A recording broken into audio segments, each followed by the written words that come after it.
मुखिया जी, मेरा बेटा चंदन बहुत बीमार है। उसके इलाज की सख्त जरूरत है, लेकिन मेरे पास एक फूटी कौड़ी भी नहीं बची। मैं अपने सभी रिश्तेदारों, दोस्तों और जानने वालों से मदद मांग चुका हूं, पर हर दरवाजे से बस इनकार ही मिला। अब बस आप ही एक आखिरी उम्मीद हैं। कृपया मेरी मदद कीजिए मुखिया जी। मैं जिंदगी भर आपका एहसान मानूंगा। मुखिया जी थोड़ी देर चुप रहे। उनके चेहरे पर एक गहरी उदासी और थकान थी। फिर उन्होंने धीरे से कहा, मुखिया जी, गंभीर और भारी स्वर में, बिरजू, तेरी हालत सुनकर दिल सच में भारी हो गया। लेकिन सच्चाई ये है कि बुरे वक्त में कोई किसी का नहीं होता। यार, दोस्त, रिश्तेदार सब तभी तक साथ होते हैं जब तक जेब में पैसा होता है। गरीबी में सब पीठ फेर लेते हैं। लेकिन बिरजू, मुझे ये कहते हुए और भी ज्यादा दुख हो रहा है कि मैं भी इस समय तेरी मदद नहीं कर सकता। तू तो जानता है, इस बार की सरकारी योजना से अभी तक 1 रुपया नहीं मिला। गांव में जो भी छोटा मोटा काम हो रहा है वो सब मैं अपनी जेब से करवा रहा हूं। कर्ज में डूब गया हूं और अब तो गांव वालों ने एक नया धंधा भी बना लिया है। जाओ मुखिया के पास, पैसे मांग लो, जैसे उनकी जेब बाप की दौलत हो। माफ कर देना बिरजू, मैं सचमुच कुछ नहीं कर सकता। मुखिया जी की बातें सुनकर बिरजू एक पल के लिए स्तब्ध रह गया। फिर बिना कुछ कहे, नजरें झुकाए, भीगे कपड़ों और भीगी आत्मा के साथ वो चुपचाप लौटने लगा। वो मन ही मन बड़बड़ाने लगा, आज लोगों ने साबित कर दिया, कोई किसी का नहीं होता। दुनिया सिर्फ उसी की सुनती है जिसके पास पैसा है। गरीब की मजबूरी बस मजाक बनकर रह जाती है। इन्हीं ख्यालों में उलझा बिरजू अचानक लड़खड़ाया। सिर घूमने लगा और फिर सब कुछ धुंधला हो गया। वह यही सोच रहा था कि अचानक उसे बहुत तेज चक्कर आए और वह जमीन पर गिर पड़ा। वह बेहोश हो गया।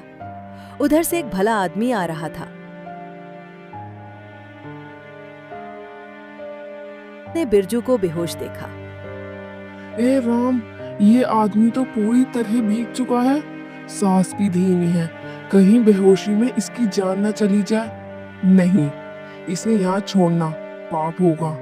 ये तो बिल्कुल बेसहारा लगता है। उसे बिरजू पर दया आ गई। वह आदमी बिरजू को उठाकर ले गया और उसकी खूब सेवा की। कुछ ही देर में बिरजू को होश आ गया। मैं कहाँ हूँ? मैं तो अपने घर जा रहा था, फिर यहाँ कैसे आ गया? मुझे जल्दी से अपने घर जाना है। मेरा बेटा, वो बीमार है। भला आदमी मुस्कुराया, उसे पानी का गिलास दिया और शांत स्वर में बोला, भाई, घबराओ मत। तुम रास्ते में बेहोश पड़े थे, पूरी तरह भीग चुके थे। इस हालात में घर जाना ठीक नहीं था, इसलिए मैं तुम्हें अपने घर ले आया। अब थोड़ा आराम कर लो, फिर जब ठीक लगो तो घर जाना। बिरजू आश्चर्य से उसे देखने लगा। उसकी आंखों में एक सवाल था। आपने मेरी मदद क्यों की? आप तो मुझे जानते भी नहीं, फिर भी मुझे अपने घर लाए, सेवा की, क्यों? भला आदमी गंभीर स्वर में बोला, देखो भाई, दुनिया में सिर्फ अपनी मदद करने से समाज नहीं चलता। हम सब एक दूसरे के लिए हैं। जब कोई इंसान तकलीफ में हो तो इंसानियत का एक धर्म यही कहता है कि अपनी मदद करो, उसकी भी मदद करो।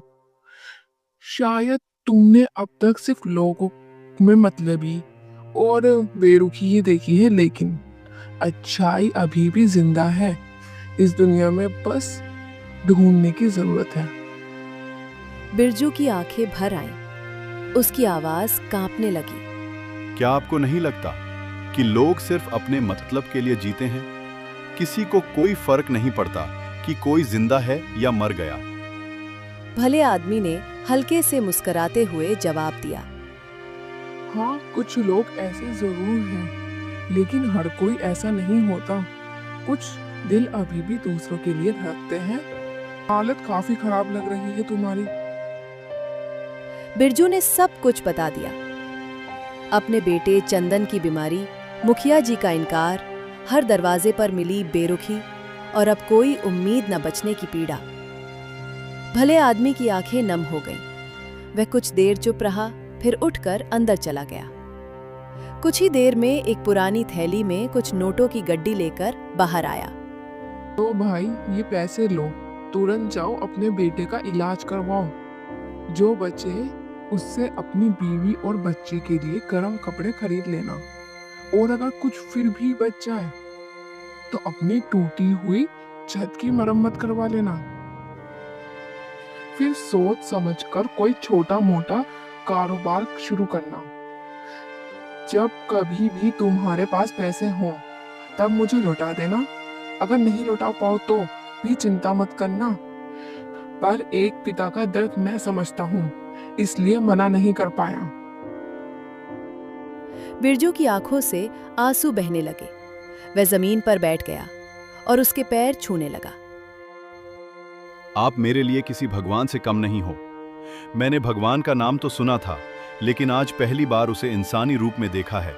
आपका यह एहसान मैं जिंदगी भर नहीं भूलूंगा। बिरजू जल्दी से अपने घर जाता है और अपने बेटे का इलाज करवाता है। कुछ ही दिनों में बिरजू के बेटे चंदन एकदम ठीक हो जाते हैं। एक दिन जब सब कुछ सामान्य हो गया, कमला ने बिरजू से पूछा, एक बात बताओ बिरजू, तुम अचानक इतने पैसे कहाँ से लाए थे? जब तुम घर आए थे तो तुम्हारा चेहरा बदला हुआ लग रहा था, कहीं से जैसे कोई चमत्कार हुआ हो। बिरजू कुछ क्षण चुप रहा, फिर गहरी सांस लेकर बोला, कमला, मुझे भी अब तक यकीन नहीं होता। वो आदमी कौन था? ये आज भी एक रहस्य है। मैं तो जंगल के रास्ते में बेहोश हो गया था और जब होश आया तो खुद को एक अजनबी के घर में पाया। उसने मेरी देखभाल की, खाना दिया और फिर जाते वक्त एक थैली भरकर पैसे दे दिए। मैंने उसका नाम पूछा, मगर उसने मुस्कुराकर मना कर दिया। उसने कहा, इन पैसों से पहले बेटे का इलाज करवाना, फिर कुछ जरूरी चीजें खरीद लेना और जो बचे उससे कोई छोटा मोटा काम शुरू कर लेना। कमला, वो सच में किसी भगवान से कम नहीं था। कमला की आंखें भर आईं। वो बोली, तुम सही कहते हो बिरजू, ऐसे लोग अब कम ही मिलते हैं जो बिना जान पहचान के भी किसी की जिंदगी बदल दें। मैं तो कहती हूँ चलो हम कोई काम शुरू करें। हम एक छोटी सी दुकान खोल लेते हैं जिसमें हम चाय और ब्रेड पकौड़े बेचें। तुम्हें तो पता है मेरे हाथ के ब्रेड पकौड़े पूरे मोहल्ले में मशहूर हैं और चाय तो मेरी पहचान बन चुकी है। बिरजू मुस्कुराया और बोला, बिल्कुल ठीक कहा तुमने। अब वक्त है उस भले आदमी के विश्वास को सही साबित करने का।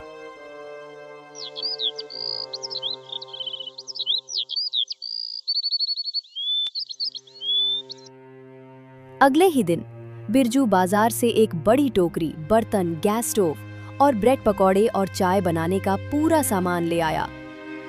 छोटे से चबूतरे पर उन्होंने एक साफ सुथरी सी दुकान सजाई। एक तरफ गर्मा गर्म तेल में ब्रेड पकौड़े तलते, दूसरी तरफ केतली में उबलती हुई चाय की खुशबू लोगों को खींच लाती। खुशबू तो बहुत बढ़िया आ रही है। चलो एक ब्रेड पकौड़ा खाकर देखूं तो सही, बना कैसा है। हाँ, क्यों नहीं भाई, मैं तुम्हें अभी एक ब्रेड पकौड़ा देता हूँ। ये लो भैया, गर्मा गर्म ब्रेड पकौड़ा। जल्दी से खाकर बताओ कैसा बना है। और हाँ, तुम मेरे पहले ग्राहक हो। जैसे ही वो आदमी पहला ब्रेड पकौड़ा खाता है तो वो रुक ही नहीं पाता। बोलता है, अरे भाई जी, क्या मिला दिया है इसमें? पेट तो भर गया लेकिन मन नहीं भर रहा। ऐसा लग रहा है जैसे किसी मेले में स्पेशल चीज खा रहा हूँ। मन कर रहा है कि 2-3 और खा लूं, लेकिन क्या करूं? कहीं पता चला कि मजे मजे में पेट ही खराब हो जाए। धीरे धीरे बिरजू और कमला की दुकान की चर्चा पूरे गांव में फैलने लगी। लोग दूर दूर से उनके हाथ की चाय और ब्रेड पकौड़े खाने आने लगे। गांव का माहौल ही जैसे बदल गया था। बिरजू की मेहनत, कमला के स्वाद और उस भले आदमी की दी गई मदद ने उनकी किस्मत बदल दी थी। ये बात गांव के मुखिया के कानों तक भी पहुंची। वे उसी समय बिरजू की दुकान पर पहुंच गए। अरे वाह बिरजू, बड़ी दुकान खोल ली तूने। अभी कुछ दिन पहले तो तू लोगों से उधार मांग रहा था, और अब देखो एकदम से इतने पैसे कहां से आ गए कि इतनी बड़ी दुकान खोल ली। बिरजू ने शांति से जवाब दिया, मुखिया जी, सब ऊपर वाले की देन है। उसके घर में देर है, अंधेर नहीं। मैंने सिर्फ मेहनत की है, कृपा तो वहीं से हुई है। बात तो तू बड़ी ज्ञान की कर रहा है। तेरे ब्रेड पकौड़े का नाम बहुत सुना है। जरा एक दो मुझे भी खिला और एक प्याली चाय भी पिला। हाजिर है मुखिया जी। कमला, मुखिया जी को गर्मा गर्म ब्रेड पकौड़े और चाय देना। कमला ने ताजे तले हुए ब्रेड पकौड़े और मसालेदार चाय परोसी। मुखिया जी ने चाय की चुस्की लेते हुए और ब्रेड पकौड़ा खाते हुए कहा, वाह बिरजू, सच में तेरे ब्रेड पकौड़े का जवाब नहीं। ऐसा स्वाद पूरे गांव में नहीं मिलेगा। बिल्कुल सच्चे मन से बनी चीज का स्वाद भी सच्चा ही होता है। बिरजू मुस्कुराया और बोला, मुखिया जी, ये सब आपका आशीर्वाद है। अगर आप लोगों का विश्वास ना होता तो शायद ये दुकान भी ना होती। मुखिया जी ने जाते जाते बिरजू को आशीर्वाद के साथ कुछ पैसे भी दिए। ये रखो बेटा, दुकान और बढ़ाना, और किसी जरूरतमंद की मदद करने का मौका मिले तो कभी पीछे मत हटना। बिरजू ने झुककर प्रणाम किया और कहा, आपका आदेश सर, आंखों पर मुखिया जी। यूं ही कुछ दिन बीत गए और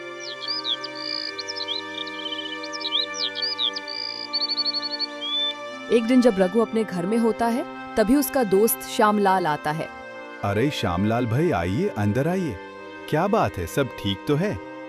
बिरजू, तुम्हारी भाभी की तबीयत बहुत खराब है। डॉक्टर ने तुरंत इलाज के लिए कहा है, लेकिन घर में एक भी रुपया नहीं है। मैंने बहुत कोशिश की, बहुत जगह दौड़ा, लेकिन किसी ने मदद नहीं की। मैं जानता हूं कि आज मैं उसी दरवाजे पर आया हूं जिसे कभी ठुकरा चुका था, लेकिन इस वक्त सिर्फ तुम ही हो जिससे मुझे उम्मीद है। क्या तुम मेरी मदद करोगे? कुछ पल के लिए दोनों के बीच मौन छा गया। शायद बिरजू अब मुझे उसी तरह लौटा देगा जैसे मैं उसे लौटाया था। लेकिन अगले ही पल बिरजू मुस्कुराया और उठकर अंदर गया। फिर उसने एक छोटा थैला लाकर श्यामलाल की हथेली में रख दिया। ये लो भाई, इसमें 5,000 रुपए हैं, और अगर और जरूरत हो तो बिना झिझक कहना। भाभी का अच्छे से इलाज करवाओ, उन्हें कुछ नहीं होना चाहिए। श्यामलाल अवाक रह गया। उसकी आंखों से आंसू बह निकले। वो बैठ गया और हाथ जोड़ते हुए बोला, बिरजू, तुम सच में बहुत बड़े इंसान हो। मैंने जब तुम्हें सबसे ज्यादा जरूरत थी तब तुम्हारी मदद करने से इनकार कर दिया था। मैंने तुम्हारे आत्मसम्मान का मजाक उड़ाया, अपने पैसों का घमंड दिखाया, तुम्हारे हालातों की हंसी उड़ाई। लेकिन अब जब खुद पर बीती तब समझ में आया कि सच्ची दोस्ती और मानवता कितनी बड़ी चीज होती है। आज मुझे अपने हर एक शब्द, हर एक व्यवहार पर शर्म आ रही है। कृपया मुझे माफ कर दो बिरजू। बिरजू ने श्यामलाल का कंधा थामते हुए कहा, श्यामलाल, दोस्ती का मतलब ही यही होता है, मुश्किल समय में साथ देना। तुम्हें अपनी गलती का एहसास हो गया, यही सबसे बड़ी बात है। मैंने जो किया वो मेरा कर्तव्य था। मुझे इस बात की खुशी है कि तुमने अपने भीतर झांक कर देखा और सच्चाई को स्वीकार किया। अब तुम जाओ, भाभी का अच्छे से ख्याल रखना, और जब वक्त अच्छा हो तो किसी और की मदद जरूर करना, क्योंकि अच्छाई कभी खाली नहीं जाती। श्यामलाल की आंखें डबडबा आईं। वो और फिर हाथ जोड़कर धन्यवाद कहकर घर लौट जाता है। कमला दरवाजे से ये सब देख रही थी। वो मुस्कुराते हुए बोली, बिरजू, तुम्हारा दिल सच में बहुत बड़ा है। तुमने जिस तरह बदले में भी भलाई दिखाई, यही तो असली इंसानियत है। कभी हम मुसीबत में थे, तब एक अनजाने इंसान ने हमारी मदद की थी। उस दिन मैंने तय कर लिया था कि अब जो भी जरूरतमंद होगा, मैं उसके लिए वही बनूंगा जो वो मेरे लिए बना था।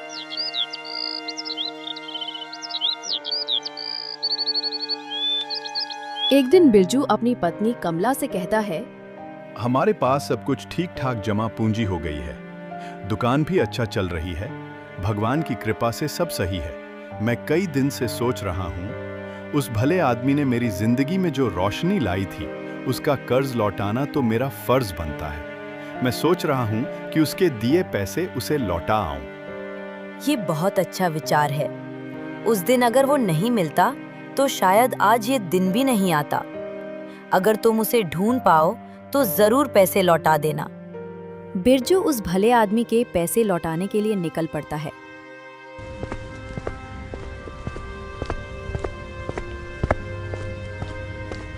जब वो उस घर तक पहुंचता है जहां कभी वो अनजान फरिश्ता उसे ले गया था, तो उसे वहां वो भला आदमी नजर नहीं आता। दरवाजा खोलने पर एक बिल्कुल नया चेहरा सामने आता है। जी, आप कौन, क्या चाहिए? भाई साहब, मैं एक बहुत जरूरी काम से आया हूँ। कुछ समय पहले एक भले इंसान ने मेरी जान बचाई थी। उन्हीं का ये घर है। वही मुझे बेहोशी की हालत में यहाँ लाए थे और मेरी सेवा की थी। अब मैं उनका कर्ज लौटाने आया हूँ। क्या वो घर में हैं? वो आदमी कुछ पल चुप रहा, फिर अचकचाते हुए बोला, भाई साहब, आप शायद भ्रम में हैं। इस घर में तो मैं पिछले 20 साल से अकेला रह रहा हूँ। यहाँ कोई और कभी नहीं रहा। ना मैंने किसी बिरजू को देखा, ना किसी बेहोश आदमी को, और ना ही मैं किसी को अंदर लाया हूँ। लगता है आप किसी और घर की बात कर रहे हैं। कृपया मेरा समय बर्बाद मत कीजिए, मुझे बहुत काम है। बिरजू एकदम सन्न रह गया। उसने झांककर घर के अंदर देखा। वो कमरा, वो दीवारें, वो मेज, सब वैसा ही था जैसा याद में था, पर माहौल अजीब ठंडा और सूना लग रहा था। पर मैं यहीं था। लगभग 3 घंटे रुका था उस दिन। उसने मुझे पानी पिलाया था, खाना दिया था। उसी ने मेरी जान बचाई थी।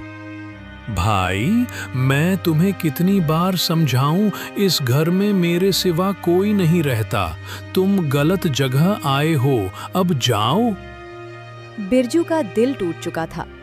वो धीरे धीरे उस घर से वापस निकल पड़ा। पैर भारी थे, मन उलझा हुआ था।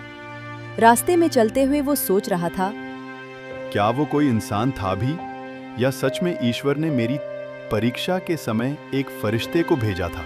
उसके मन में हल्की मुस्कान आई और वो धीरे से बुदबुदाया, जिसका नाम तक नहीं जान पाया, उसने मेरी दुनिया बदल दी। शायद कुछ एहसान कभी लौटाए नहीं जा सकते, सिर्फ जीवन भर याद और सम्मान में जिए जा सकते हैं। जब वो घर पहुंचा, कमला ने दरवाजा खोला और उसकी उदासी देखकर तुरंत पूछा, क्या हुआ बिरजू, तुम इतने चुप क्यों हो?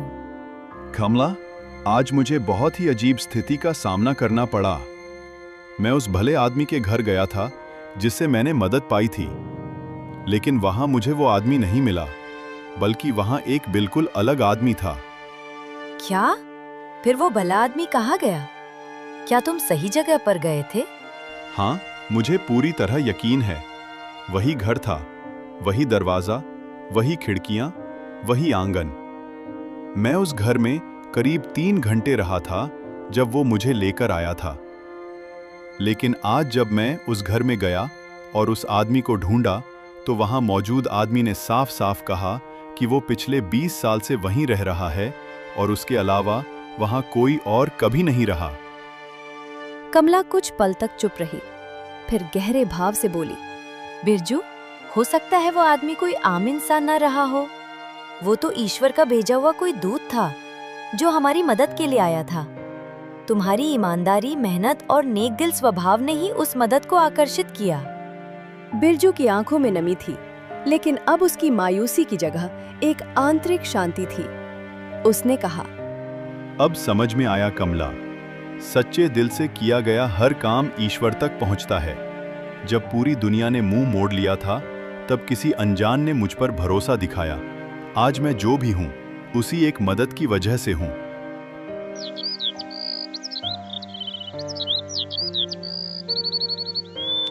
उस दिन के बाद बिरजू ने ठान लिया कि वो जितना भी हो सके लोगों की मदद करेगा। वो हर उस जरूरतमंद के पास जाता जो किसी मुसीबत में होता।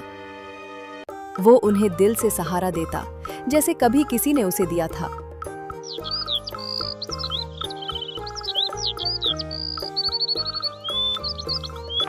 समय बीतता गया। बिरजू की मेहनत रंग लाई। उसका ब्रेड पकोड़े का ठेला अब एक छोटी सी दुकान में बदल चुका था। कुछ ही महीनों में वो गांव का सबसे लोकप्रिय अड्डा बन गया। लोग न सिर्फ खाने के स्वाद के लिए बल्कि बिरजू की आत्मीयता के लिए भी वहां आते। बिरजू और कमला ने एक सुंदर और बड़ा सा घर बनवाया। चंदन अब पूरी तरह स्वस्थ और होशियार बच्चा बन चुका था। पूरे परिवार में खुशियों का बसेरा था।